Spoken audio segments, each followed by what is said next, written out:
अस्सलाम वालेकुम एवरीवन। आज का जो सेशन है वो प्रोडक्ट डेवलपमेंट के हवाले से। और हमारे साथ जो स्पीकर है वो है हिंदू समद साहब। या वो चीफ इंफॉर्मेशन ऑफिसर है थल लिमिटेड। थल लिमिटेड जो है वो हाउस ऑफ हबीब का ही कंपनी है। एंड नूर समद साहब का माशाल्लाह से 21 year of experience he had in IT, SAP and software and product development. और कंसल्टेंसी और प्रोजेक्ट मैनेजमेंट में भी बहुत की रोल प्ले किया है नूर समद साहब ने। और इनिशियली सैप सबसे पहले मेरे ख्याल में सीमेंस ने स्टार्ट किया था। ऐसे ही नहीं है। नहीं मैं थोड़ा सा अपना इंट्रोडक्शन मैं खुद ही दे देता हूँ। थैंक यू काफर। Well, my name is Nurul Samad and I'm working as the Chief Information Officer at Thal Limited. I started my career way back in 1998 with Siemens Pakistan. So my journey was basically as a SAP consultant, as a trainee, and then I moved the ladder upwards as a senior consultant, project management, and lastly as the head of sales for SAP Solutions, selling all the SAP licensing, implementation, hardware, infrastructure for Siemens Pakistan. So there are various organizations who are running SAP right now. So out of which I would say 25 to 30 organizations were sold licenses by me and my team. So after that, in 2010, I joined Thal Limited, which is the conglomerate under the umbrella of House of Habib. House of Habib is a big group which comprises Indus Motors, Thal Limited, Agri Autos, Avitronics, Shabir Tile, Habib University, Habib Metro Bank. So it's a very large group, and within the Thal Limited, we have almost 5 to 6 businesses, mainly Thal Engineering, Thal Boshuko, Pakistan Paper Sack, Baluchistan Laminates, Thal Jute, and Habib Metro Properties. And we have investments in the energy sector, which is the coal and coal third Satmac Wale project. So this is all about. Over there. I'm managing the entire SAP and IT infrastructure and taking lead strategically to bring about business transformation, digital transformation within the organization. So our main platform for business application is SAP, and recently we have migrated ourselves to the latest version of SAP, which is the SAP Rise Cloud. So all our infrastructure was previously on-prem, and recently we migrated to cloud infrastructure managed by SAP directly. So with that, over to Kahapa. How shall we proceed with this session? अच्छा, I think let me just jump in.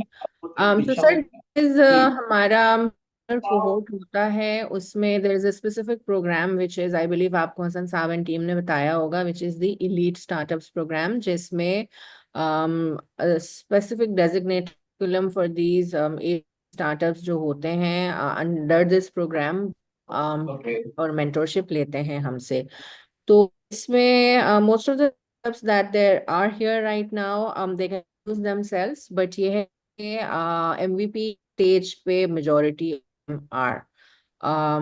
कुछ ऐसे may be एक आध को ऐसा मिल जाए और on the revenue stage right now, but ये है कि इनको वी वुड वांट के जितना इंटरैक्टिव सेशन हो सके, आप you listen to their ideas and then what they are working on and then how expertise and the technology can help them their products. So that's how we would like to see this discussion यहाँ पे. Okay, the list that was provided to me by Yasra was basically it comprises a mix of the businesses startups, which includes I think products as well as these some IT startups as well. Yes. It's a mix. Yeah. Okay, ठीक है चलो यहाँ कुछ हमारे जो pre incubation programme है उसके भी कुछ स्टार्टअप्स हैं जो अभी बिल्कुल आइडिएशन स्टेज पे है। okay. साथ अपना माइक्रोफोन प्लीज आप म्यूट करें जी। सर आप स्क्रीन शेयर करें। जी आप स्क्रीन शेयर करें। नहीं मैं कुछ नहीं शेयर कर रहा आपको बोला गया शेयर करने के लिए and then we'll proceed. Okay okay, एक मिनट। Super. ये मेरी स्क्रीन शो हो रही है इसमें। प्रोडक्ट जी डेवलपमेंट। आपके कुछ थोड़ा सा ब्रीफ बताइए फिर हम स्टार्ट। अच्छा, आप आज के सेशन में हम चाहेंगे कि आप थोड़ा सा प्रोडक्ट डेवलपमेंट के हवाले से स्टार्टअप्स को ब्रीफ कर दें कि प्रोडक्ट डेवलपमेंट करते हुए किन चीज़ों को बेसिकली फोकस करना चाहिए, कि यानी अपने आइडिया को एमवीपी में किस तरह कन्वर्ट करना है, एंड फिर बियॉन्ड किस तरह से लेके जाना है। तो तो देखिए कोई भी एक product of course whether it be IT product और whether it be non IT products, of course सबसे पहले जो स्टार्ट होती है वो विद द आइडिया जनरेशन होती है। It generally evolves around the idea. अब जब आइडिया आ जाता है तो ऑफ कोर्स उसके ऊपर वर्किंग की जाती है, उसकी वैलिडेशन की जाती है कि how this idea will be successful. और ऑफ कोर्स फिर उसकी बेसिस के ऊपर तमाम रिक्वायरमेंट्स को गैदर किया जाता है उस आइडिया के बेसिस पे, whether that particular idea will be successful in the future. अगर उसके ऊपर टाइम या इन्वेस्टमेंट लगाया जाए तो इट बी वर्थ इट। तो इसके ऊपर एक प्लानिंग फेज के अंदर आपको जो है ना अच्छा खासा वक्त लगाना पड़ता है कि ये ना हो कि आपका आइडिया ऐसा हो कि आगे चलने के बाद पता चले कि there are so many competitors that are available in the market, और आपके प्रोडक्ट या आपका जो सर्विसेज है या आपकी कोई भी चीज है वो सक्सेसफुल ना हो सके। तो आइडिया के पीछे भी आपको अच्छा खासा वर्किंग करने की सब जरूरत होती है। अच्छा, उसके बाद जो है फिर आप जो है डिफाइन करते हैं प्रोडक्ट के, आपकी वो प्रोडक्ट क्या है और उसके अंदर आपको क्या करना है। और उस बेसिस के ऊपर आपको अच्छी खासी एक मार्केट रिसर्च करने की जरूरत है। उस मार्केट रिसर्च में of course will be your स्वॉट एनालिसिस। जाहिर बात है वो रिसर्च बेस करेगी आपकी इंटरनल स्ट्रेंथ एंड वीकनेसेस के ऊपर, एंड देन एक्सटर्नली आपको आइडेंटिफाई करना पड़ेगा कि whether you are competitive or not। तो competitive analysis भी आपको करने की जरूरत है कि you are understanding existing solutions and gaps वगैरह। तो अब इसके अंदर जो है टारगेट ऑडियंस जो होती है वो ऑफ कोर्स आपके वो होंगे जो अर्ली एडॉप्टर्स होंगे या कोई बायर पर्सोनाज होंगे। और आपका जो मार्केट साइज होगा वो आपको आइडेंटिफाई करना पड़ेगा कि वो कौन होगा। तो ऑफ कोर्स अगर आप स्क्रीन पे ही देखें कि अगर मैं आपसे क्वेश्चन करूं तो why do 90% of new products never reach product market fit. तो यही एक सबसे बड़ा फैक्टर है if we see in the market as well, कि आपको बहुत सारी प्रोडक्ट्स मार्केट में नजर आ रही होंगी लेकिन वो 100% सेल नहीं हो रही होती और वो सक्सेसफुल नहीं होती। And the main reason is that because the manufacturer or the initiator or the entrepreneur, I would say, who is trying to bring the product in the market is not validating what customer actually requires। मसला क्या है, customers की requirement आपको जब तक पता नहीं होगी, उसकी नीड का नहीं पता होगा, उसकी वांट्स का नहीं पता होगा, तो you can not offer any product that fit you into the market. आप आपको क्या होगा, ऑफ कोर्स वो प्रोडक्ट को लेके आप अपनी जो कॉस्ट है वो संक कॉस्ट में डाल रहे होंगे, that will be a total sunk cost. फिर उसके बाद आपको जो है प्रोडक्ट की ऑफकोर्स फीचर्स के ऊपर और उसके फंक्शंस के ऊपर भी फोकस करना है, लेकिन सिर्फ और सिर्फ फोकस फीचर्स और फंक्शंस में नहीं करना है। क्योंकि होता क्या है उमूमन, let's if I talk about IT information technology में, अगर किसी एक प्रोग्रामर को मैं अगर कोई काम करने के लिए दूं तो वो बहुत सारी फैंसी चीजें भी साथ साथ बनाता चले जाता है उस फंक्शन एंड फीचर में। कस्टमर रिक्वायरमेंट है सिर्फ 10 फीचर्स एंड फंक्शंस की एंड वो लेके आ जाता है 15-20 की। तो इज इट रियली रिक्वायर्ड? क्योंकि उसके बाद होगा ये कि वो सोल्यूशन जो है वो बनेगा नहीं, इनफैक्ट वो फीचर्स आपके लिए प्रॉब्लमेटिक बन जाएंगे और उसके लिए कस्टमर के लिए वो वैल्यू एडिशन नहीं होगी। और उस वक्त आपको ऑफ कोर्स फीडबैक जो है वो आपको इग्नोर नहीं करना है। You have to take continuous feedback from your customer. अच्छा, एक क्वेश्चन कुछ बीच में आया था, I think we can ask question in between if anyone want to have an interactive session. Thank you very much, बहुत शुक्रिया। जी जी जब आप बता रहे थे तो दो तीन चीजें ध्यान में आ रही थी। पढ़ रहा हूँ। क्या प्रोडक्ट मार्केट फिट लाइव सर्वे में पहले किया जाए या प्रीलिमिनरी प्रोडक्ट का कि मार्केट फिट है नहीं है, या फिर गैप को एनालाइज किया जाए, या फॉर एग्जांपल प्रोडक्ट को लॉन्च करने के बाद उसका कंटिन्यूअस फीडबैक किया जाए? What is the first thing that one should do? बिल्कुल देखें, कोई भी प्रोडक्ट हो, चाहे वो आईटी की हो चाहे नॉन आईटी प्रोडक्ट हो, of course you have to first analyse के आप किस टारगेट मार्केट को फोकस कर रहे हैं, उस मार्केट की रिक्वायरमेंट क्या है, क्या आपकी प्रोडक्ट उस मार्केट में जाके फिट बैठती भी है नहीं बैठती, ये इंपॉर्टेंट चीज है ना। तो आपको प्री एनालिसिस तो पहले ही कर लेना होगा कि आया मेरी प्रोडक्ट उस मार्केट में बैठेगी नहीं बैठेगी। फॉर एग्जाम्पल मैं आपको देता हूँ कि मैं एक अटेंडेंस सिस्टम बनाता हूँ। ठीक है, अब एक अटेंडेंस सिस्टम जो है, क्या वो मार्केट में मेरा सेल होगा या नहीं होगा, तो सबसे पहले मुझे मार्केट एनालिसिस करना जरूरी है कि इस वक्त मार्केट में अटेंडेंस सिस्टम कितने चल रहे हैं। अगर मैं ये नहीं करूंगा और मैं बैठ के सिर्फ प्रोग्रामिंग कर लूंगा और फिर क्लाउड का एक वो पोर्टल भी ले लूंगा, तो वो एक खर्चा हो गया, टीम बिठाई उसका खर्चा हो गया, सारी चीजों का खर्चा करने के बाद मैं अगर मार्केट में निकलूंगा बेचने के लिए and I will not be able to sell, तो of course all that cost will be lost, यानी कि वो सम कॉस्ट हो जाएंगे मेरे लिए। तो इट्स बेटर कि आप पहले रिक्वायरमेंट गैदर करें प्रिलिमिनरी फेज में, और फिर भले उसका गैप भी आइडेंटिफाई करें कि आपके और मार्केट के दरमियान में कितना गैप है। हो सकता है आप अटेंडेंस सिस्टम लेके आए, लेकिन मार्केट में आपको हो सकता है कोई एआई एनेबल्ड अटेंडेंस सिस्टम नहीं अवेलेबल है। फॉर एग्जाम्पल, मैं एग्जाम्पल के तौर पर ले रहा हूँ कि अगर आपको एआई एनेबल्ड लेना है, तो आपका फोकस क्या होगा, आपका एक एज जो दूसरे कंपेटिटर्स पे होगा वो होगा एआई इनेबल्ड। तो आपको फोकस पे किस पे करना है, एआई इनेबलिंग पे करना है, रादर देन कि आप एक स्टैंडर्ड अटेंडेंस सिस्टम बना के मार्केट में फ्लोट करें। समझ में आई कुछ, क्लियर बात जी? अदनान थे ना, अदनान ने सवाल किया था, मेरे ख्याल में वो मेरे ख्याल में ड्रॉप हो गई ऐसा था।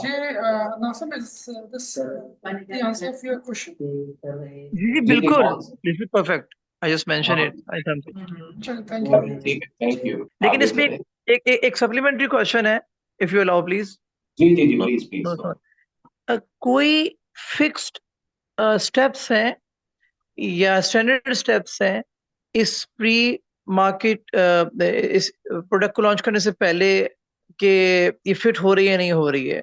Are there is any standard framework या स्टेप्स? देखिए, स्टैंडर्ड फ्रेमवर्क तो बहुत सारे आपको मिल जाएंगे आपको मार्केट के अंदर, ऐसी कोई बात नहीं है। आप गूगल करें, आप आजकल चैट जीपीटी इस्तेमाल करें, आपको दर्जनों चीजें आपको मिल जाएंगी स्टैंडर्ड्स के हवाले से, फ्रेमवर्क्स के हवाले से। लेकिन आपको भी पता है कि वो सारी थ्योरेटिकल होती है। Once you are in the market और आपको कोई चीज लॉन्च करने निकलना है, तो ऑफकोर्स आपको पहले अपनी होमवर्क करना है। होमवर्क किए बगैर अगर आपने अपनी प्रोडक्ट के ऊपर काम करना शुरू कर दिया, तो फिर आपके लिए वो एक ह्यूज फाइनेंशियल लॉस हो जाता है। और कुछ क्या? ऑलराइट जी, आगे आगे चलो। जी प्लीज। ओके, आगे नेक्स्ट स्लाइड दिखा दीजिए, आया आगे और मैंने फिर करना सेशन। है, is not how things work ना।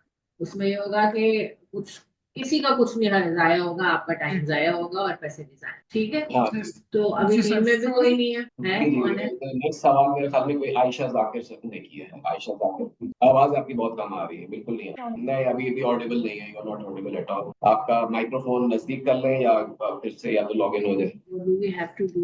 अच्छा, थोड़ा लाउड है तो आप या चैट या तो नहीं होगा कुछ। रिपीट कर देता हूँ। माइक्रोफोन अनम्यूट करें, आपका म्यूट है माइक। चले, मैं नेक्स्ट स्लाइड पे चले चलता हूँ। अच्छा, अब इसमें इस स्लाइड को अगर आप गौर करें तो इट सेज कि where does your idea sits on the product life cycle.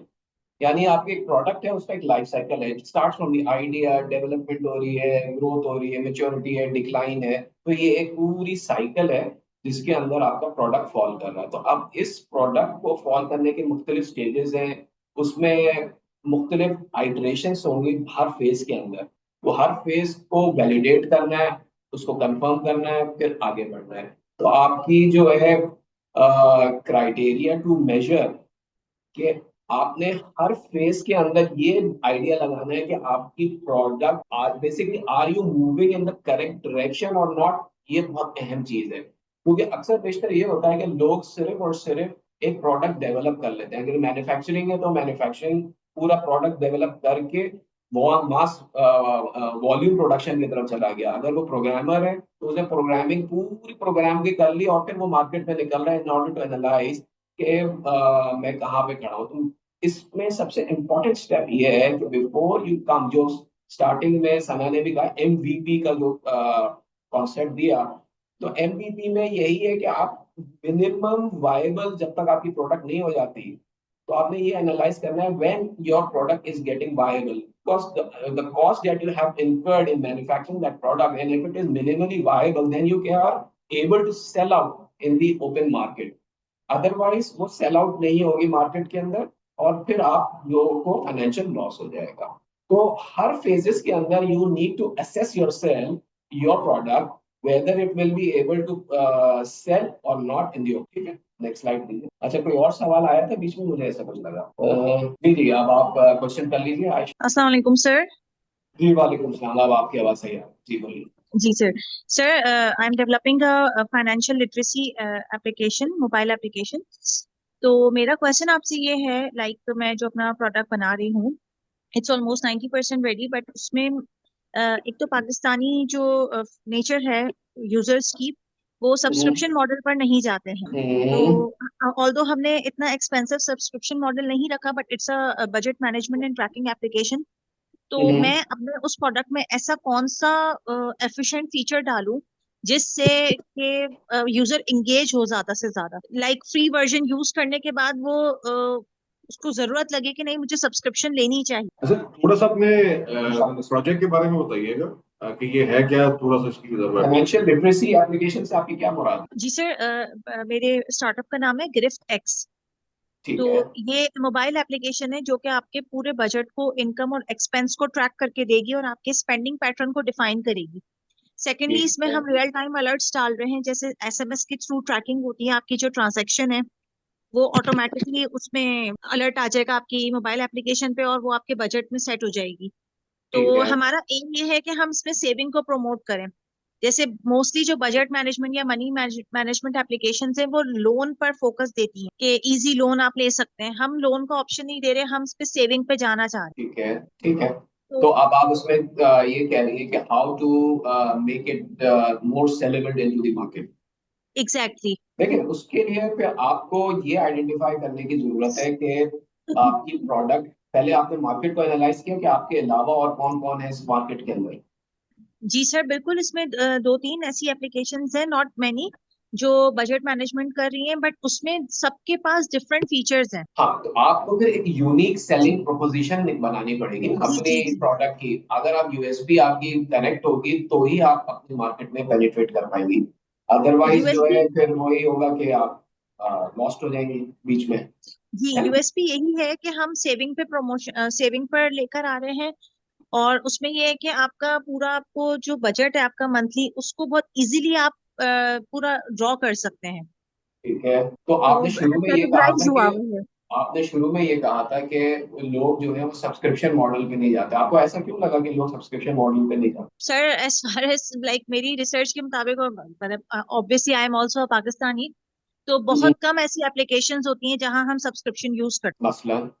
Free version तो सब यूज करते हैं, बट सब्सक्रिप्शन के लिए बहुत कम लोग जाते नहीं, अब माइंडसेट अब थोड़ा बहुत चेंज होते जा रहा है। अगर आप देखें, इट टोटली डिपेंड्स आप हैं। किसको प्रोडक्ट जो है, टारगेट मार्केट आपकी कौन है। अगर आप इंडिविजुअल्स की बात कर रही हैं जो कि घर बैठे हुए हैं और अपना बजट मैनेज कर रहे हैं, तो शायद हो सकता है कि उनके लिए ये एक्सपेंसिव हो ये प्रोडक्ट आपकी। लेकिन अगर आप ये छोटे इंडस्ट्रीज को अगर आप ये बेसिकली प्रमोट करना चाहती हैं, तो ऑफ कोर्स आप लोग जो है क्लाउड प्लेटफॉर्म्स के ऊपर ही बिलीव कर रहे हैं आहिस्ता आहिस्ता।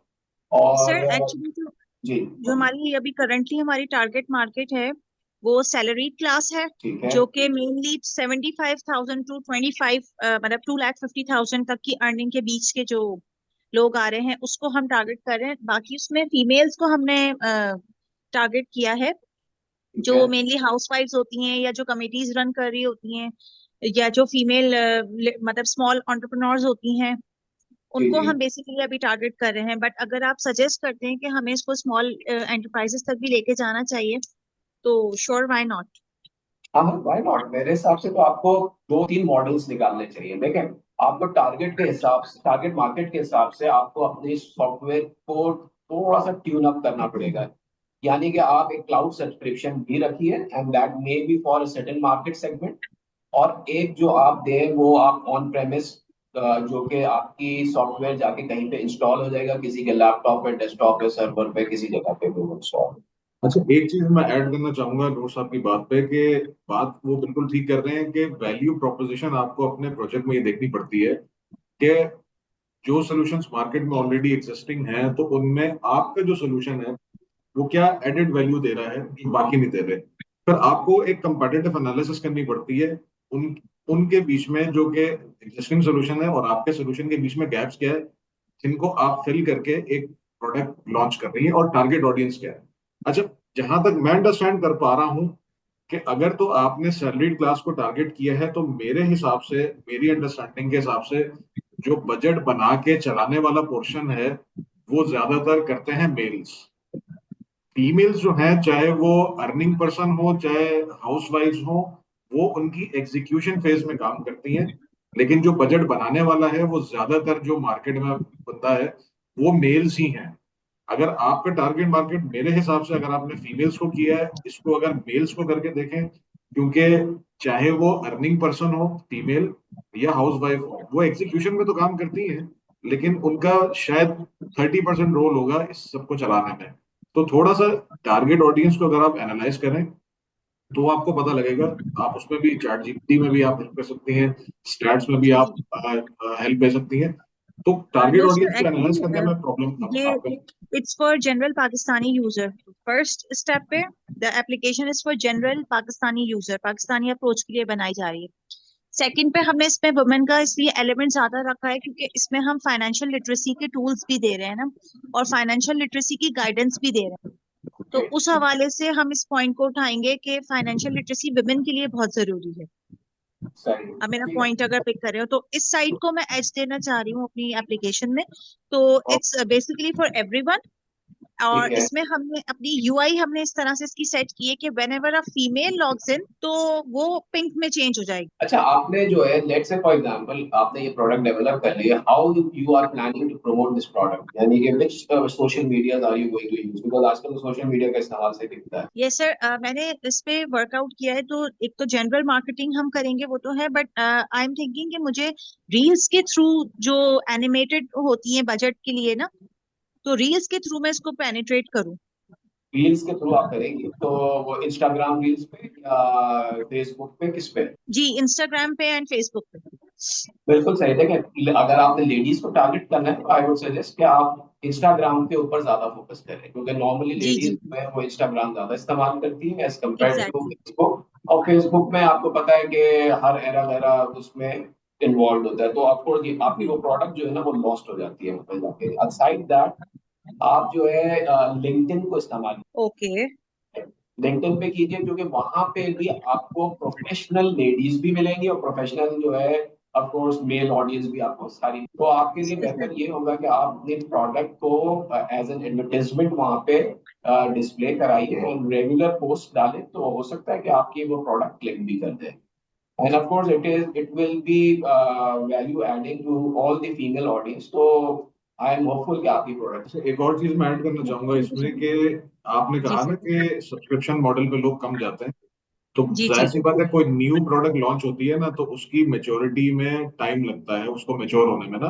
तो जब तक कि वो प्रोडक्ट मेच्योर ना हो और उसके यूजर्स की वो देख ना ले लोग के कौन कौन यूज कर रहा है तो वो सब्सक्रिप्शन मॉडल में जरा कम ही जाते हैं। तो आई वुड सजेस्ट कि थोड़ा सा जो भी आपने कॉस्टिंग इसकी रखी है, आई डोंट नो जो भी रखी है उसकी थोड़ी सी लोअर एंड पे जाएं, फ्री वर्जन आप डिस्ट्रीब्यूट करें और उनको यूज करने के लिए कहें जब तक सब्सक्रिप्शन मॉडल पे ना आए, ताकि लोगों में यूजेबिलिटी जब आप दिखा पाएंगे ना। फॉर एग्जाम्पल अगर आपकी अभी 5% यूजेबिलिटी है और 25% जब आपकी यूजेबिलिटी हो जाएगी तब आप जब मार्केट करेंगी ना तो सब्सक्रिप्शन मॉडल आपका ज्यादा इजीली सेल करेगा। अच्छा, एक काम और ओके कीजिएगा। ओके। अच्छा, एक एक काम मिनट और यार, कीजिएगा, सेशन चल आपसे रहा एक ध्यान में चीज आई। आप एक फोकस ग्रुप स्टडी क्यों नहीं करती? है सर मतलब। है चलता फोकस रहता है। ग्रुप स्टडी से मतलब ये होगा कि फॉर एग्जांपल क्या रहता है आप इनका? जो है लेट्स से आपकी टॉप प्रोडक्ट जो है वो लेडीज को ही टारगेट कर रही है, तो why don't you put an advertisement in on the Instagram and invite all the audience either online और कोई एक ऐसा स्पॉट ले लीजिए जहां लेडीज गैदर हो सकती हैं। वहां पे आप अपने प्रोडक्ट का डेमोन्स्ट्रेशन और हैंड्स ऑन कराइए। तो जब तक लोगों को फील नहीं होगा ना उस प्रोडक्ट की अवेयरनेस नहीं मिलेगी, तो ऑफ कोर्स वो चीज बिकती नहीं है। आपको भी पता है, आप जब तक उस प्रोडक्ट को चला के नहीं देखेंगे उस वक्त तक समझ में नहीं है। बातें तो सभी कर रहे होते हैं, ये भी हो सकता है, वो भी हो सकता है, फलाना भी हो जी सकता है, सर। लेकिन until unless you use it तो आपको उसकी फंक्शंस, फीचर्स, उसकी वैल्यू एडिशन नजर नहीं, ठीक है ना? जी सर, इस पे मैं आपको जो अभी मेरा रेडी हो रहा है अल्फा वर्जन, उसको मैं इंशाल्लाह मई के एंड में among 20 to 25 group of persons में डिस्ट्रीब्यूट करूंगी कि आप यूज करके हमें फीडबैक दें आप एप्लीकेशन उसमें का। आप उसमें ट्रायल वर्जन रखिए। ट्रायल वर्जन और नॉर्मली इंटरनेशनल प्रोडक्ट्स जो है वो 7 दिन का रखते हैं या 14 दिन का रखते हैं। आप उसको जी ये कर सकती हैं कि you can make it available for them for 30 days। अब 30 days के बाद आप बोलेंगे यस यू, अब आप इस लिंक पे जाइए and move ahead with the purchase. जी सर। बाकी मैं एनजीओस को भी ट्राई कर रही हूँ, एनजीओ से कनेक्ट होने के लिए, कि वहां पर वो मेरी प्रोडक्ट को जिससे प्रमोशन मिलेगी तो डेफिनेटली वो ज्यादा से ज्यादा रीच हो सकती है। थैंक ठीक यू है, so much sir. Thank you. अच्छा, आप एक और क्वेश्चन आया है फ्रॉम साजिदा एंड साजिद।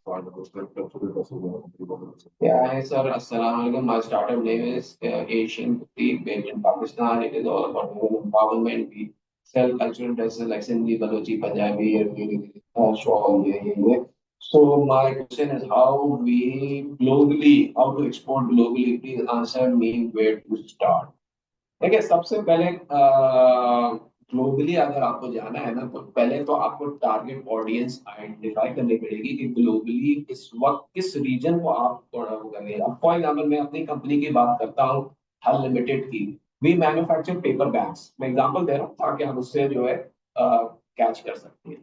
तो अब ये पेपर बैग्स हम लोकली मार्केट में तो सेल करते हैं टू ऑल दी गवर्नमेंट। आपने खादी देखा होगा, आइडियाज देखा होगा, जो फैशन बैग्स हैं वो हमारी बनाए हुए हैं। केएफसी जाते हैं, केएफसी में खाना खाया होगा तो बैग जो है वो हमारा है। उसी तरीके से अ, हमने फिर कोशिश करी कि अपनी प्रोडक्ट को हम एक्सपोर्ट करें। तो एक्सपोर्ट करने के लिए you need to identify your region, which region will be best fit for your product to be exported. तो उसके लिए फिर आपको एक रिसर्च वर्क करना पड़ता है, उसकी एनालिसिस करनी पड़ेगी कि कौन सा अमेरिकन रीजन अच्छा रहेगा, यूरोपियन रहेगा, या अफ्रीकन कंट्रीज में आपको प्रोडक्ट बेहतर बिकेगी। क्योंकि अमूमन टेक्सटाइल्स वगैरह जो हैं वो यूरोप में, यूएस में, इन रीजन में हमारी प्रोडक्ट्स को ज्यादा पसंद किया जाता है because of the quality and the textures available with in are products. तो इस वजह से आपको पहले तो एनालिसिस करने की सब जरूरत है कि वो प्रोडक्ट हम किस तरीके से आगे सेल कर पाएंगे, ठीक है ना? अच्छा, just to add what Noor साहब हैज जस्ट सेड, क्योंकि ये आपका जो स्पेशल प्रोडक्ट है, जिस तरह लोकलाइज प्रोडक्ट्स हैं ड्रेसेस के हवाले से, इसमें आपको बेसिकली आपके नीड्स डिफाइन करनी पड़ेगी, स्पेशलिटी फोकस डिफाइन करनी पड़ेगी कि आप ब्राइडल वेयर कर रहे हैं, कैजुअल कुर्ताज कर रहे हैं, फॉर्मल वेयर कर रहे हैं, हैंड एम्ब्रॉयडर्ड कर रहे हैं, या क्या कर रहे हैं। टारगेट मार्केट यानी डिफाइन, जैसा यूके है, यूएसए है या यूएई है, ये आपको इस तरह से डिफाइन करना पड़ेगा। और सेल्स के चैनल आपको डिफाइन करने पड़ेंगे कि आप ओन अपना कोई ईमेल जो है वो कॉमर्स गेटवे आप यूज करना चाहती हैं, ऑनलाइन मार्केट प्लेस करना चाहती हैं, या सोशली कमर्शलाइज करना चाहती हैं। फिर अगर आप चैनल्स क्रिएट कर पाई हैं या करने जा रहे हैं आप लोग, तो वो उसकी लॉजिस्टिक्स कैसे फुलफिल होगी। यानी आपने चैनल तो क्रिएट कर लिया, लॉजिस्टिक फुलफिल किस तरह करना है, पार्टनर आपको करना पड़ेगा कोरियर्स के थ्रू, ऑफर ट्रैकिंग करना पड़ेगा, रिटर्न रिटर्न पे वेयर हाउसिंग का कॉन्सेप्ट आपको अप्लाई करना पड़ेगा। ये सारी की सारी चीज आपको देखनी है। फिर आपको जो है वो ब्रांडिंग एंड मार्केटिंग में सोशल मीडिया यूज करना है, उसके फेसबुक पेजेस हैं, बहुत सारी चीजें यूज करनी है। और प्लस ये कि जब ये सारी चीजें एस्टेब्लिश हो जाएंगे तो पेमेंट गेटवेज आपको एस्टेब्लिश करने पड़ेंगे कि अगर यूके या यूएसए में बैठा हुआ कोई बंदा अगर आपको ऑर्डर दे भी रहा है, तो वो पेमेंट किस तरह से कर रहा है, क्या चीजें कर रहा है। इसमें डिजिटल एडवर्टाइजमेंट्स भी इन्वॉल्व होती हैं, कोलैबोरेशंस भी होती हैं पार्टनर्स के थ्रू। तो ये एक पूरी साइंस है कि आपने एक चीज डेवलप तो कर ली, लेकिन उसका एक पूरा हाइपोथेटिकल आपको स्ट्रक्चर बनाना पड़ता है कि how you go about in order to sell it. तो ये सारी चीज आपको देखनी पड़ेगी। अच्छा, इसमें मैं ऐड करूंगा जो जीशान ने कहा, वेरी वेल सेड है। इसके अंदर अगर आपकी जो प्रोडक्ट्स हैं, मेरा मशवरा आपको ये होगा कि आप अमेजोन को पहले एक्सप्लोर करके देखें। अमेजोन के अंदर भी आप जो है अपने प्रोडक्ट्स को डिस्प्ले करा सकती हैं, आप शॉपिफाई पे करा सकती हैं, आप जो है इनफैक्ट दराज के अंदर देख सकती हैं अपनी प्रोडक्ट्स को करने में। तो आपको ये तमाम ई कॉमर्स के जितने चैनल्स हैं ना, उसको पहले थोड़ा स्टडी करने की जरूरत है और चेक करने की जरूरत है कि आपकी प्रोडक्ट कहाँ है। इसके अलावा बहुत सारे पाकिस्तान के अंदर देखिए, एक्सपोर्ट करने से पहले आपको थोड़ा लोकली भी पेनिट्रेट करने की जरूरत है। तो ताकि आपको पता चल जाए कि एग्जैक्ट क्वालिटी आपकी सही चल रही है नहीं चल रही। तो उसके लिए आप पाकिस्तान के अंदर मुख्तलिफ क्लब्स हैं जहाँ पे जो है हर टाइम टू टाइम जो है खवातीन जो है मुख्तलिफ स्टॉल्स और ये वो लगाती हैं और अपने प्रोडक्ट्स को डिस्प्ले करते हैं, बच्चे भी करते हैं, लेडीज भी करती हैं। तो उसके अंदर आप जरूर पार्टिसिपेट करें ताकि जो है आपकी प्रोडक्ट की क्वालिटी डिटरमिन हो सके, आपको प्राइसिंग का अंदाजा हो और फिर आप एक्सपोर्ट की तरफ आगे बढ़ सकें। And if you are specially based in Karachi, तो जो एक्सपो सेंटर्स में मुख्तलिफ एग्जीबिशन होती रहती हैं, आप उसमें जरूर पार्टिसिपेट करें। उसकी पिक्चर्स लेके आप सोशल मीडिया पे लगाएं, ताकि जो लेने वाला है बंदा आपकी प्रोडक्ट्स जो रखता है शौक आपकी चीजों का, तो वो देखे कि ऑलरेडी ये शोकेस हो चुका है, इसमें जो है वो काम चल रहा है और लोग इंटरेस्टेड हैं जो भी चीजें। तो ये पूरा एक हाइपोथेटिकल आपको स्ट्रक्चर बनाना पड़ेगा इन ऑर्डर टू आगे बढ़ाने के लिए। I hope we have answered the question. Sajida, अगर क्वेश्चन आंसर हो गया तो फिर हम आगे चलते हैं। ओके जी, और किसी का क्वेश्चन है या आगे हम बढ़े स्लाइड्स पे? ओके, तो नेक्स्ट स्लाइड पे हमारा ये है कि what signals tell you you are ready to build MVP. ठीक है, तो अब आपको किस तरह पता चलेगा कि आप रेडी हो गए टू बिल्ड योर एमवीपी? तो सबसे पहला अगर आप पॉइंट देखें तो इसके अंदर जो मैंने पहले भी कहा कि आपको टारगेट मार्केट या टारगेट पर्सोना जो है आपको क्लियर होना चाहिए कि आप किसको टारगेट करते हैं, आपकी प्रॉब्लम स्टेटमेंट क्या है, आप क्या चीज बनाने जा रहे हैं और किस तरीके से उस कस्टमर की रिक्वायरमेंट को फुलफिल करना है। आपको जो है ऑफ कोर्स ये तमाम चीजें करने से पहले डिमांड को एनालाइज करना है कि आपकी प्रोडक्ट की कोई डिमांड है या नहीं है। तो उसके लिए ऑफ कोर्स मार्केट सर्वे भी करना पड़ेगा, इंटरव्यूज भी करने पड़ेंगे, कुछ प्री ऑर्डर्स के ऊपर काम करना पड़ेगा ताकि आपको मार्केट प्रोडक्ट्स की वायबिलिटी चेक करने की, क्योंकि वायबल है या नहीं, क्योंकि the moment you find it is now viable तो आप फिर मार्केट के अंदर पेनिट्रेट कर सकते हैं in order to sell your complete product. Otherwise जितनी कॉस्ट लग गई है उसको रिफाइन करके आपने मिनिमम वैल्यू के ऊपर आपने अपनी एक प्रोडक्ट लॉन्च कर दी, ये भी एक तरीके का। अच्छा, just to add something what Noor साहब हैज ऑलरेडी सेड, कि बेसिकली जब आप प्रोडक्ट को जहन में रख के चल रहे होते हैं ना कि आप क्या डिफाइन कर रहे हैं, तो उसकी फीचर की प्रायोरिटाइजेशन जरूरी है। फॉर एग्जांपल, अभी जिस तरह एग्जांपल आई थी कि बजटिंग की जो एप्लीकेशन होती है, इसमें हम सेविंग पे फोकस कर रहे हैं, तो saving is your USP and you are focusing the feature, और उसको हम प्रायोरिटाइज कर रहे हैं। Then you may go for the next step, that is the building the MVP, that is minimum viable product. लेकिन उसमें भी आपको ध्यान ये रखना पड़ता है कि आपको बिल्ड, मेजर एंड लर्न का लूप मेंटेन करना है। यानी आप बना भी रहे हैं, उसको मेजर भी कर रहे हैं, और उस पे जो भी गलतियां हैं उसमें लर्न भी कर रहे हैं। ये लूप चलता रहेगा तो आपकी एमवीपी कामयाब रहेगी, अदरवाइज फिर जाहिर सी बात है वो फिर प्रॉब्लम का शिकार होगी। तो ये आपको फ्लेक्सिबिलिटी इसमें रखनी है कि क्या चीज आपने अडॉप्ट, और ये भी ध्यान में रखना कि आप ओवर इंजीनियरिंग ना कर लें। यानी जितना चाहिए उससे 5-6 फीचर्स आपने ऐड कर लिए जिसका रिटर्न नहीं है, आरओआई नहीं है, तो उस चीज पे भी आपने नहीं जाना। नेक्स्ट स्लाइड पे जी, हम आगे चले। अच्छा, अब इसमें जो है ये स्लाइड के अंदर ये एक्सप्लेन कर रहा है कि what is the exactly is minimum minimum viable product. ठीक है ना, तो मिनिमम वायबल, मिनिमम से ही निकला हुआ ऑफ कोर्स। आपको स्टार्ट करना है with the smallest testable version, यानी कि आपके पास कुछ ऐसा प्रोडक्ट बन जाए जो कि आप टेस्ट कर सकते हैं और वो प्रोडक्ट आपकी जो है मार्केट में कोई वैल्यू एडिशन कर सकती है। द मोमेंट आपको लगता है कि ये प्रोडक्ट मार्केट में धमाका कर देगी एंड अभी भी आपने उसको फाइनल नहीं किया है, तो आप उसको वर्जनिंग करके भी निकाल सकते हैं। आपने पहला वर्जन निकाल दिया उसका, आपने बोला कि भाई ये मार्केट को टेस्ट करने के लिए मैंने ये निकाला है प्रोडक्ट, एंड द मोमेंट आपको लगा कि मार्केट ने इसको एक्सेप्ट कर लिया है, फिर आपने वर्जन 1, वर्जन 2, वर्जन 3 के अपग्रेड्स भी निकालते चले गए, विच मे बी मैन्युफैक्चरिंग के अंदर भी ये हो सकता है, और ये अगर सॉफ्टवेयर सेलिंग है तो सॉफ्टवेयर सेलिंग। और उससे आपको जो फायदा ये होगा कि आपको रिस्क आइडेंटिफाई करने में आसानी होगी,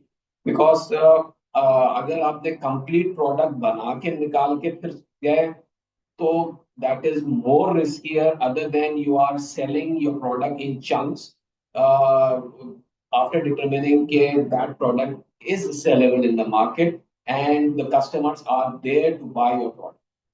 तो इस तरीके से आप अपनी लर्निंग भी बढ़ाएंगे and of course your of course आपकी जो अर्निंग होगी तो आपकी रेवेन्यू बढ़ेगा, तो आपको you will be earning more money rather than कि आप सिर्फ प्रोडक्ट बनाते रह जाएं, कॉस्ट इनकर करें और वो लॉस्ट हो जाए। ठीक है, आगे। अच्छा, ये भी एक अच्छा क्वेश्चन है कि is prototype the same as an MVP. लेकिन अब मैं किसी से क्वेश्चन भी करूं कि प्रोटोटाइप क्या होता है। फॉर एग्जांपल कोई भी एक प्रोडक्ट आप सॉफ्टवेयर बनाने निकलते हैं, दूसरा अगर आयशा ने बनाया या साजिदा ने बनाया, आयशा ने बनाया जो, तो उन्होंने यकीनन एक प्रोटोटाइप यकीनन बनाया।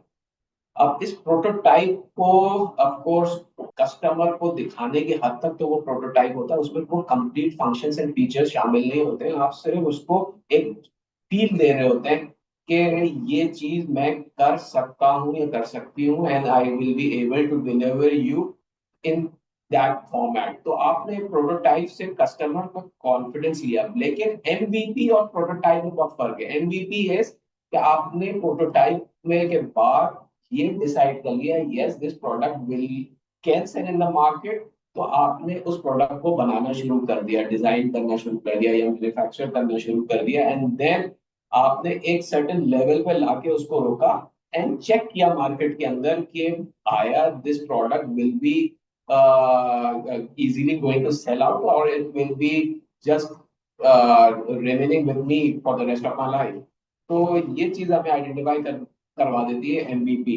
तो द मोमेंट आपको ये पता चल जाता है कि एमवीपी जो है वो आपको हेल्पफुल है, तो आप उस प्रोडक्ट को मार्केट में लॉन्च कर सकते हैं, you can sell it out, और फिर उसकी इम्प्रूवमेंट्स को आप जो है अगले उसके अंदर प्लान आउट कर सकते हैं कि ये अब लेवल 1 वर्जन 1 आ गया, वर्जन 2 आएगा, वर्जन 3 आएगा, and so and so fourth.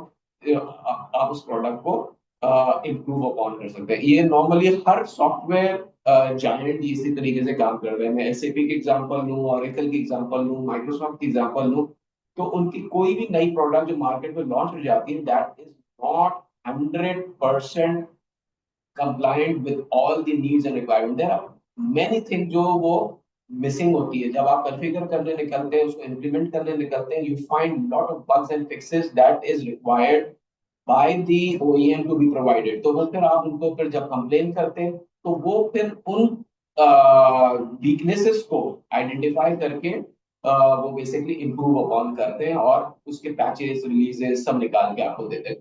तो इस तरीके से वो एक एमवीपी प्रोडक्ट को मिच्योर करते हैं इनटू ए वेरी रिफाइंड और सेलेबल प्रोडक्ट। ठीक है। Just to add what Noor साहब हैज जस्ट सेड, बहुत ही अगर सिंप्लीफाइड वर्जन में आपको बताना चाहूँ, the difference between a prototype and MVP is, prototype is basically to visualise और टेस्ट एन आइडिया और अ कॉन्सेप्ट। अगर आप किसी चीज को टेस्ट करने जा रहे हैं, that is a prototype. And if you are launching a usable version of the product with minimal और core features, that is MVP. तो एक आइडिया टेस्टिंग से लेकर एक छोटी सी प्रोडक्ट जिसको हम टेस्ट करने जा रहे हैं with actual users, that is the difference between a prototype and N MVP. आगे चलते हैं।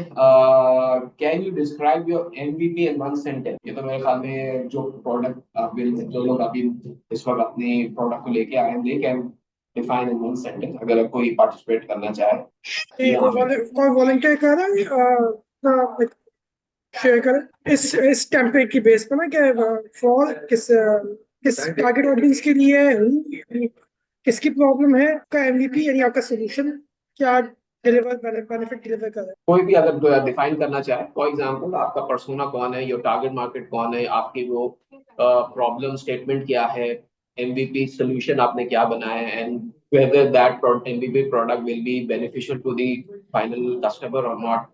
थोड़ा सा अगर कोई डिफाइन करना चाहे। अहमद आपसे बोलूँगा, अच्छा इस बार आपका इंट्रोडक्शन कुछ आएगा, आपने ये थोड़ा सा शेयर भी करें। या मैं खुद ही से सवाल पूछूं किसी। ये अहमद आप शेयर करें प्लीज, हम अपना माइक्रोफोन अनम्यूट करें। जी अस्सलाम वालेकुम। वालेकुम। जी सर, मैं अपना यहाँ पे क्वेश्चन अपना प्लेस कर रहा हूँ, ठीक है। जी जी जी जी हमें कुछ पूछ रहे थे। कोई अपना एक्सपीरियंस शेयर कर रहा है या क्वेश्चन कर रहा है? आई थिंक आप शायद कोई अभी इनिशियली वो एंगेज हो नहीं रहा है। Let's just assume proceed further. Basically, an MVP is the simplest function version of a product built with just enough features to satisfy early users के वो चीज है क्या। अगर हम डिस्क्राइब करना चाहें एमवीपी इन वन सेंटेंस, इसी मिनिमम वायबल प्रोडक्ट को यूज करते हुए हम इसकी एक्चुअल फ्यूचर डेवलपमेंट पे जाते हैं कि अगर ये चीज हमारी सेटिस्फाई हो जाती है कस्टमर्स को और वायबल हो जाती है, तो फिर इसी का फुल वर्जन हम लॉन्च कर देते हैं बेसिकली। तो this is basically MVP, the simplest functional version of a product, अगर आप वन सेंटेंस में कहना चाहो तो। तो इसमें लर्निंग क्या होती है टीम की? For example the team was making a product, ठीक है। तो उसकी learning, what is the basic point is to learn about more और the validation when the customer uses it. देखिए उसमें होता क्या है, मैं आपको ये थोड़ा सा बताता हूँ। अगर आपने फॉर एग्जांपल कोई एक प्रोग्राम आपने बनाया है, ठीक है, और लेट्स से एग्जांपल ले लेते हैं टाइम मैनेजमेंट सिस्टम ही की एग्जांपल लेते मैंने शुरू। अगर एक टाइम मैनेजमेंट सिस्टम आपने बनाया और उसको अभी आपने कंप्लीट नहीं किया, लेकिन उसको उस स्टेज पे पहुंचा दिया कि उसमें मुख्तलिफ और फंक्शन एंड फीचर्स एम्बेड होने थे, आपने बोला ये मैं ये अभी नहीं करता हूँ, let's test out in the market कि ये टाइम मैनेजमेंट प्रोडक्ट मेरी सेल होगी या नहीं होगी। तो आपने उसको, जितनी आपने अपनी एनर्जी, टाइम और मनी लगा चुके हैं, उस बेसिस के ऊपर आपने उसको लॉन्च किया। उस लॉन्च करने के बाद ये असेसमेंट की कि ये प्रोडक्ट वायब है या नहीं है। तो मिनिमल वायबिलिटी को आप चेक करने जा रहे हैं मार्केट में। तो आपको पता चला यस बहुत पोटेंशियल है, ये बिक सकती है, और कस्टमर की रिक्वायरमेंट में ये दो चार चीजें और ऐड कर दूं तो ये यूं खटाक करके बिक जाएगी। तो उस बेसिस के ऊपर आप जो होता है एमवीपी को लॉन्च करते हैं और बेनिफिट को आइडेंटिफाई करते हैं कि कस्टमर को मिल रहा है या नहीं मिल रहा। अगर कस्टमर को लगता है कि नहीं है, आपका टाइम मैनेजमेंट सिस्टम बेकार है, उससे अच्छा 10 और मार्केट में अवेलेबल है, तो आप अपनी एनर्जी को वेस्ट नहीं करते हैं और उस प्रोडक्ट को वहीं पे रोक के किसी और प्रोडक्ट के ऊपर काम करना शुरू कर देते हैं, rather than wasting your time, energy and money. ठीक है। ऑलराइट, लेकिन क्या ये सेट टारगेट कम्युनिटी के लिए भी हो सकता है, कंट्रोल एनवायरनमेंट में भी वैलिडेट किया जा सकता है, या इसको वाकई ओपन रखना होता है? For example it is open, MVP is open, so anyone can test and validate that, और we can go in a stealth देखिए मोड देखिए टू देखिए देखिए वन और देखिए टू। उसमें भी ओपन मार्केट में तो आप नहीं कर सकेंगे ना। आपको पहले एक सेलेक्टिव टारगेट ऑडियंस को आइडेंटिफाई करना पड़ेगा। जिस तरह मैंने शुरू में एक फोकस ग्रुप स्टडी की बात की थी, तो आपने एक फोकस ग्रुप स्टडी कराना जरूरी होगा। अपने प्रोडक्ट को ले जाके उस तकरीबन 8-10 लोगों को जमा किया, उनसे फीडबैक लिया कि मेरी ये प्रोडक्ट कैसी लगी अब आपको। अब वो प्रोडक्ट आपको हो सकता है, फॉर एग्जाम्पल अगर मैं टाइम अटेंडेंस की बात कर रहा हूँ, तो आपने मुख्तलिफ क्या बोलते हैं, start of with let's say क्या आपने यूनिवर्सिटीज के अंदर ही जाके आपने जो है वहां पे बहुत सारे टीचर्स, स्टूडेंट्स, उनसे भी फीडबैक किया कि इस प्रोडक्ट आप फील करके देखें, बताएं इसके ऊपर कि क्या हो सकता है इम्प्रूवमेंट। तो आपको एक आइडिया मिलने लगेगा कि ये प्रोडक्ट मार्केट में सेल हो सकती है या नहीं हो सकती है, या नहीं है तो आपने फिर मुख्तलिफ ऑफिसेस को टारगेट मार्केट में ऐड किया। फिर आपको वो विजिट्स करके उनसे एक इंटरेक्शन बढ़ानी पड़ेगी और अपनी प्रोडक्ट को डेमोन्स्ट्रेट करना पड़ेगा कि आया मेरी ये प्रोडक्ट अब मार्केट के लिए काबिल है या नहीं है। ठीक है ना? एब्सोल्युटली जी। बस ये है कि आज से 3-4 साल पहले भी वर्किंग ऑन सम प्रोडक्ट, तो उसको हमने Okay. डाइवर्सिफिकेशन के लिए we just put it into a website which is at that time it was free. तो हमने ग्लोबली उसके अंदर टेस्टिंग और वैलिडेशन हो जाती है। तो ये भी टेक्निक अच्छी है, because if is going to be touch the global perspective, I mean you place your UI UX and it is done, it is equally valid। हाँ बिल्कुल ऐसे ही आजकल तो सब चीजें पॉसिबल है। इसमें ठीक। सिर्फ ये देख लीजिए कि इसमें सिक्योरिटी एलिमेंट डाल दीजिएगा। अगर आप सॉफ्टवेयर के हवाले से बात करें, सिक्योरिटी एलिमेंट पे ज्यादा फोकस कीजिए। चलें आगे। अच्छा, what is the riskiest assumption in your business model? तो अब इसमें सबसे ज्यादा रिस्कीएस्ट assumption क्या हो सकती है कि प्रोडक्ट जो है डिजायरेबल है बाय द एंड यूजर्स। तो अब वही बात है कि आपने टाइम मैनेजमेंट रखा, अब अगले ने बोला यार टाइम मैनेजमेंट का, कुछ ऑडियंस के पास जाएंगे बोलेंगे मेरी तो जरूरत ही नहीं है, मुझे तो क्या, I don't need that product. पांच लोग बोलेंगे yes it is required by me, मुझे जरूरत है, मैं उसको आगे लेके चलना चाहूंगा, तो I would like to buy it क्योंकि मेरी नीड है। तो do users care about it? तो आपको पहले उसकी डिजायरेबिलिटी को असेस करना होगा। जब आपने डिजायरेबिलिटी को असेस कर लिया, तो फिर आप बैक एंड पे आके फिर ये चेक करेंगे कि क्या जो डिस्कशन की थी उस बेसिस पे जो रिक्वायरमेंट्स या नीड जो आइडेंटिफाई हुई, क्या वो फीजिबल है, क्या मैं उसको बना सकता हूँ। क्या मेरे पास ये रिसोर्सेज अवेलेबल हैं, क्या मेरे पास ये पैसे मौजूद हैं in order to invest further in designing that product, और क्या ये प्रोडक्ट बनने के बाद मैं उसको जो टारगेट प्राइस रखूंगा, क्या मार्केट उसको खरीदने के लिए तैयार है, तो उसकी वायबिलिटी को भी आप चेक करेंगे। इस बेसिस के ऊपर आप मार्केट में लॉन्च करते हैं अपनी प्रोडक्ट। आगे अच्छा, how do you turn assumptions into testable hypothesis? तो अब यही है कि आपकी जो assumptions होती हैं, जो आपने मुख्तलिफ MVP बनाने के वक्त, बनाने से पहले बहुत सारी assumptions को लेके चलते हैं, उसको आपको एक टेस्टेबल hypothesis लेवल पर लेके चलना पड़ता है कि आपने ये चेक करते रहना पड़ता है फ्रॉम टाइम टू टाइम कि आप एक सही डायरेक्शन पे चल रहे हैं, आपकी प्रोडक्ट सही बन रही है, आपकी टारगेट मार्केट को चीजें समझ में आ रही हैं नहीं आ रही हैं। तो आपको एक एक्सपेक्टेशन, उसकी सक्सेस रेट, ये सारी चीजें आपको टेस्ट करते रहना पड़ता है। और उस दौरान में आपको ज्यादा चेंजेस भी इनकॉर्पोरेट करते रहनी पड़ेगी, जो फीडबैक आपको मार्केट से मिल रहा होगा। जब आप फोकस ग्रुप स्टडी करेंगे, कुछ मार्केट में जाके आप पेनिट्रेट करने के लिए लोगों से मिलना जुलना शुरू करेंगे, तो एक फीडबैक मिलेगा आपको। जब आपको वो फीडबैक मिलेगा तो आपको वो चेंजेस इनकॉर्पोरेट करनी है, तो आपको आइटरेट रैपिडली, यानी कि आपको अपनी चेंजेस को छोटे छोटे स्टेप्स के अंदर तेजी के साथ जो है आगे बढ़ते हुए इनकॉर्पोरेट करना हो। अच्छा, जस्ट टू ऐड जी। व्हाट नूर साहब हैज जस्ट सेड के बेसिकली assumptions वो चीज होती है जो कि आप सोच रहे होते हैं। हाइपोथेसिस वो होता है that is your if and if then analysis.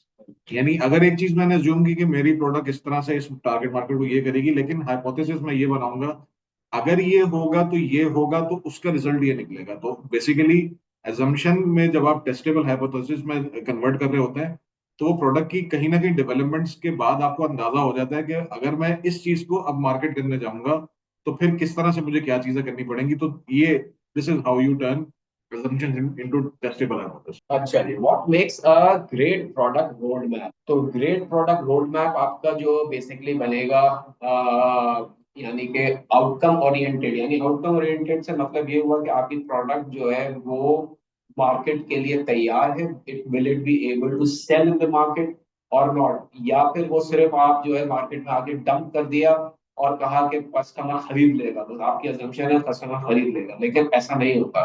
So you have to be very much close to the customer heart, whether that particular product will click or not।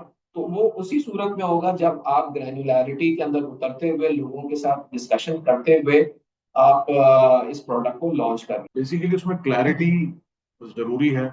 अगर रोड मैप में clarity नहीं है कि आप करना क्या चाहते हैं, कहाँ तक जाना चाहते हैं, तो दैट विल नॉट वर्क। तो प्लस ये कि गोल ड्रिवन जरूरी है कि कहाँ तक हमने जाना है। प्लस ये कि यूजर फोकस्ड हो। अगर आप अपनी चीज तो बहुत अच्छी बना रहे हैं, लेकिन यूजर की रिस्पॉन्स यानी जो रिक्वायरमेंट है उस पर फुलफिल नहीं हो रहे, तब भी आपका प्रोडक्ट रोड मैप प्रॉपर नहीं बनेगा। एंड सबसे इंपॉर्टेंट चीज जो प्रोडक्ट रोड मैप में होती है वो दैट इज आपकी फ्लेक्सिबिलिटी। अगर फ्लेक्सिबिलिटी आपके अंदर है और आप चेंजेस करते जा रहे हैं ग्रैनुलर लेवल पे, जैसे जैसे कस्टमर की नीड्स एंड रिक्वायरमेंट्स आ रही हैं या चेंज हो रही हैं, तो प्रोडक्ट रोड मैप आपका प्रॉपर होगा। अदरवाइज फिर वो फेलियर खत्म, इस तरह से पूरा होगा। आगे अच्छा, how far ahead should an early stage road map go? तो of course early stage road map से मतलब यही है कि आप जब MVP से जरा पहले ही आपने जो है अपने प्रोडक्ट को देखा कि किस जगह पे वो खड़ी है, तो you are going to have various sprints. Sprints जो होते हैं वो बेसिकली एजाइल मेथोडोलॉजी को लेके चल रहा होता है, very you are taking very smaller steps.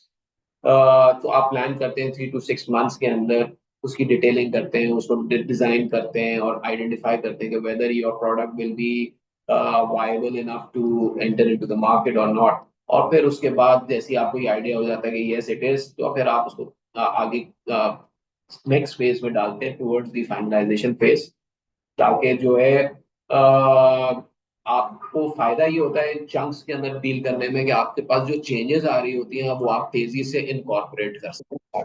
Again flexibility is the thing. Flexibility flexibility अगर नहीं रहोगे, एजाइल में फ्लेक्सिबिलिटी आए, when you are moving fast तो आपको फ्लेक्सिबल होना है। अगर आप फ्लेक्सिबल नहीं होंगे, चेंज को इनकॉर्पोरेट नहीं कर रहे होंगे, तो आपकी प्रोडक्ट जो है वो लॉस्ट हो जाएगी बीच में। आर यू प्रायोरिटाइजिंग फीचर्स और आउटकम? ये भी एक अच्छा क्वेश्चन है कि आप जो है basically it's certain methodologies available in market में which base ice and rise scoring methodologies.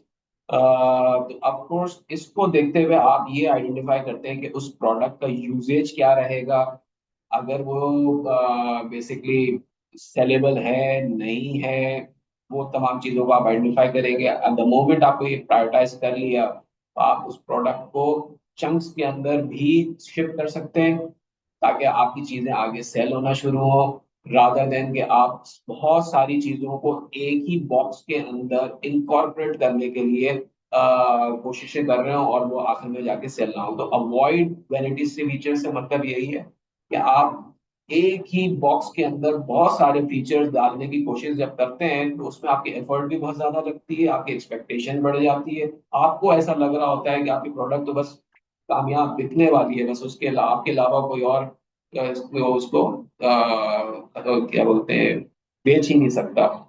तो उस लिहाज से जो ये पॉइंट है मुझे बहुत अच्छा लगा, अवॉइड वैनिटी फीचर्स. यानी वैनिटी फीचर से मतलब यही है कि जब आप बहुत सारी चीजों को एक जगह पे इंकॉर्पोरेट करते हैं. फॉर एग्जाम्पल जैसा अभी आपके वॉशरूम में जाते हैं, एक वैनिटी होता है, वैनिटी के अंदर बहुत सारे फीचर्स, लाइट्स होती है, उसमें बॉक्सेस होते हैं, सोप रखने की जगह, डिस्पेंसर रखने की जगह, ये वो, तो दैट्स अ वैनिटी.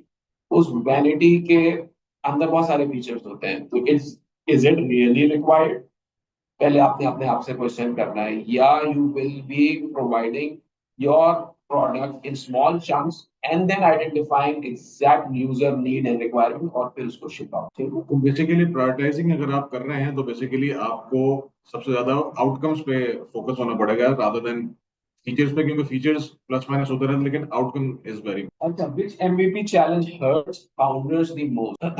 तो इसमें जो ये है सबसे अच्छी चीज ये है कि आप जब भी प्रोडक्ट डेवलपमेंट की तरफ जा रहे हो तो उस वक्त आपको ये चेक करने की जरूरत है कि आपकी प्रोडक्ट टाइमलाइन क्या है, किस टाइमलाइन के ऊपर आपकी प्रोडक्ट को बन के निकल जाना चाहिए. उसका एक टाइम आपने एग्री करना होता है या एक डिटरमिन करना होता है, और उस टाइमलाइन के अंदर एक सर्टेन स्कोप होता है जो आप सोच के एग्री अपॉन करके आगे बढ़ रहे थे. अगर आपने स्कोप को मैनेज नहीं किया तो स्कोप क्रीप होगा, बहुत ज्यादा चीजें इंकॉर्पोरेट करने की कोशिश करी तो वो भी आपके लिए टाइम वेस्ट होगा, आपका टाइम ज्यादा लग रहा होगा, and you will be losing money and timeline in order to launch your product. क्योंकि आपने लॉन्चिंग डेट अगर कोई डिसाइड किया हुआ और आप उस वक्त तक बैठ के सिर्फ डिजाइनिंग ही करते रह गए अपने प्रोडक्ट की और उसको फाइनल शेप नहीं दे सके, तो आपका बहुत बजट भी लॉस होगा, कस्टमर्स आपके भाग जाएंगे, और ऑफ कोर्स आपको जो एक अर्ली मार्केट एंट्रेंट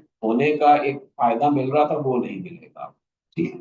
अच्छा, इस चीज को अगर मैं समराइज करूं तो आप ये कह सकते हैं कि if you are building too much too soon और आप उसका आरओआई कैलकुलेट नहीं कर रहे तो you are wasting your time and your resources. तो बेसिकली जो चैलेंज होता है इसमें जो सबसे ज्यादा वो होता है कि आप आरओआई कैलकुलेट किए बगैर अगर आप वेस्टिंग कर रहे हैं टाइम, तो बेसिकली आप बहुत सारी चीज अगर आप एक साथ बना देंगे विदाउट एनालाइजिंग के उसके रियल रिक्वायरमेंट्स क्या है, तो बेसिकली आपके टाइम और एनर्जी सारे रिसोर्सेज वगैरह वेस्ट. क्वेश्चन आया था, क्वेश्चन ले लेते हैं. क्या है? My name is Wise Commerce. Wise Commerce is an AI powered e-commerce automation assistant. Our platform simplifies e-commerce operation by automating tasks like inventory management, customer service, SEO optimization, and marketing. By integrating seamlessly with the platform like Shopify, we empower to save reduce. So how can we target market to relate related to our product? तो ये आप जो है जी जी ये basically जो हमने template share किया था ना कि आप डिफाइन योर एमवीपी, ये उसका जी. है, टेम्पलेट में शेयर. तो ये how do you fight scope creep in MVP? तो ये स्कोप फाइट आपका मतलब यही हुआ कि अगर आपने स्कोप को ज्यादा बढ़ा दिया या कम कर दिया, ऑफकोर्स तो आप डिविएट कर गए तो आप अपनी टाइमलाइन को मीट नहीं कर सकेंगे. तो टाइम बॉक्स डेवलपमेंट साइकिल्स को आपको फॉलो करना होगा.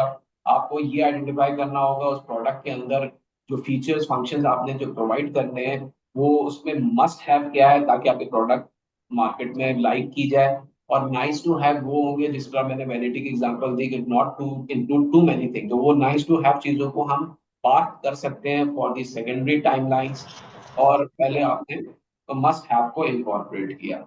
और उसके बाद आप जो है ऑफ कोर्स एक होता है ना फीडबैक लेना अपनी प्रोडक्ट के बारे में, और किसी प्रोडक्ट और आपकी प्रोडक्ट की अगर कोई बुराई कर दे तो आपको बुरा नहीं लगना चाहिए, बल्कि खुश होना चाहिए कि मेरी प्रोडक्ट की बुराई हुई ताकि मैं इम्प्रूव अपॉन कर सकूं। क्योंकि बहुत सारे लोग जो अपनी प्रोडक्ट को दिल से लगा लेते हैं ना, वो समझते हैं कि शायद इसमें कोई बुराई निकल ही नहीं सकती, लेकिन जब कस्टमर आपकी प्रोडक्ट की बुराई करता है तो आपको बहुत बुरा लगता है। आप बोलते हैं यार ये बेकार कस्टमर है। नहीं, वो कस्टमर बेकार नहीं होता, he is just guiding you in make so that you may improve upon, जो कि आपको टाइमली बेसिस पे कर लेना चाहिए। तो never say no to your product owner, आप उसको एम्पावर करें और उसको उससे डिस्कस आगे। जी, next slide please. Next slide ले लें। Bootstrapped but ambitious, what's your tech stack strategy? यानी कि अब आप जो है बहुत सारी चीजें एक जगह पे डाल देंगे तो वो आपके लिए प्रॉब्लमेटिक हो जाती है।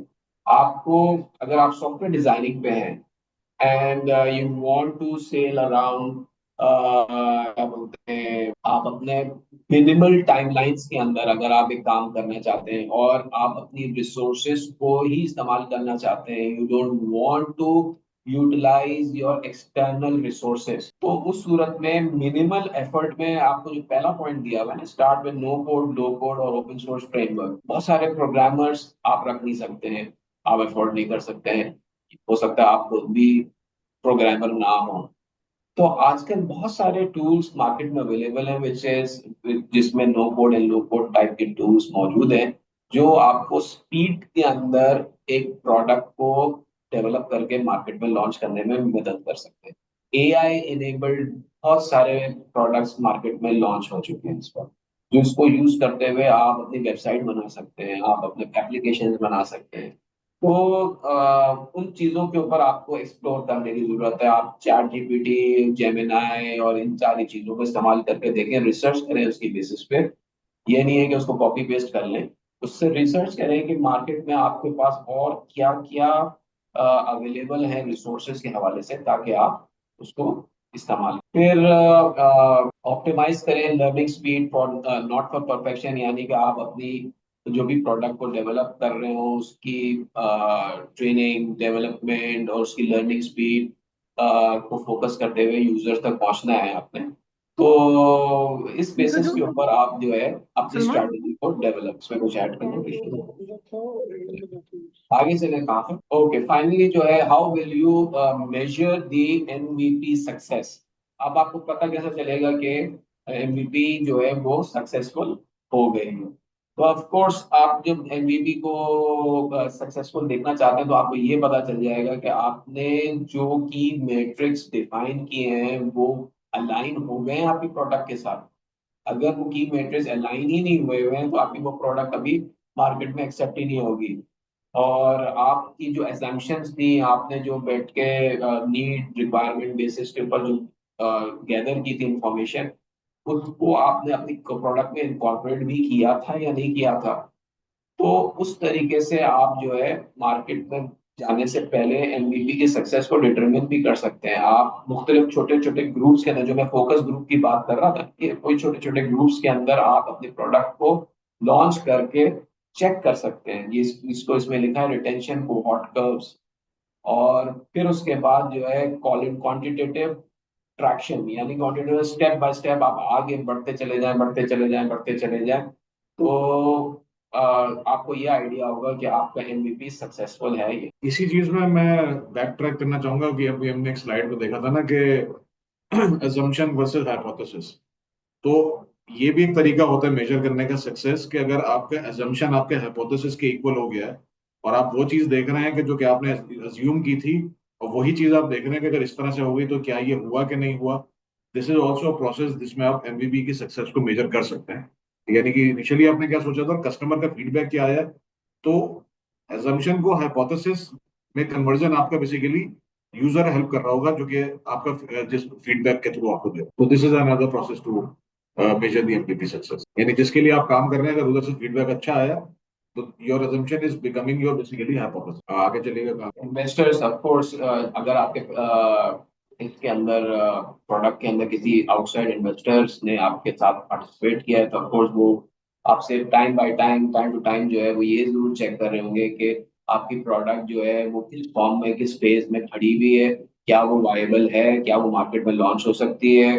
तो वो एक सर्टेन चेकलिस्ट होंगी, आपको उनके साथ एक अपनी इंगेजमेंट रखनी पड़ेगी ताकि आप उनको कंफर्ट दे सकें कि देखें आपका पैसा जो मैंने इन्वॉल्व किया है, इस्तेमाल किया है, yes my product is now let's say 75 to 80% viable कि मैं इसको मार्केट में लॉन्च कर सकता हूँ या सकती हूँ, and that product will be available और वो क्लिक कर जाएगी मार्केट के अंदर। तो उससे जो आपका इन्वेस्टर है उसको भी, उसका भी मोरल बूस्ट होता है, उसको भी हिम्मत आ रही होती है क्योंकि उसका पैसा लगा हुआ है ऑफ कोर्स। तो वो घबराता नहीं है कि भाई ठीक है ये प्रोडक्ट, अदरवाइज वो आपको गाइडेंस देगा, नहीं होगा तो आपको हो सकता है वो वहीं पे स्टॉप कर दे और बोलेंगे नहीं भाई मुझे ये आपकी प्रोडक्ट समझ में नहीं आ रही, काइंडली फाइंड अनदर इन्वेस्टर और आप अपनी प्रोडक्ट को लेके यहाँ से जा सकते हैं। तो ये भी पॉसिबिलिटी बन सकती है। अच्छा, इसका एक जवाब और भी हो सकता है कि एसडीओ और एमवीपी स्केलेबल, तो जहां हम बात कर रहे हैं ना कि सबसे इंपॉर्टेंट चीज है आपकी फ्लेक्सिबिलिटी। अगर आपकी फ्लेक्सिबिलिटी है तो आप स्केलेबल हो सकते हैं, लेकिन अगर आपकी फ्लेक्सिबिलिटी शुरू से ही इनकॉर्पोरेट नहीं हुई भी होगी तो इसकी स्केलेबिलिटी के भी इश्यूज होंगे, जो कि जाहिर सी बात है जो इन्वेस्टर है या जो भी जिसने फीडबैक दिया है, अगर वो कहता है मेरी रिक्वायरमेंट थोड़ी सी अगर आप चेंज कर दें या एनहांस कर दें, तो फ्लेक्सिबिलिटी का अगर ऑप्शन नहीं होगा आपके पास तो फिर इसकी स्केलेबिलिटी की भी क्वेश्चन मार्क होंगे। तो इसको सबसे ज्यादा आपको ध्यान में रखना। जी, ये प्रेजेंटेशन तो मैं एंड हो गई। अब किसी का कोई क्वेश्चन है, कोई क्यूरी है, कंफ्यूजन है तो प्लीज अपना माइक्रोफोन अनम्यूट करके क्वेश्चन पूछ लें।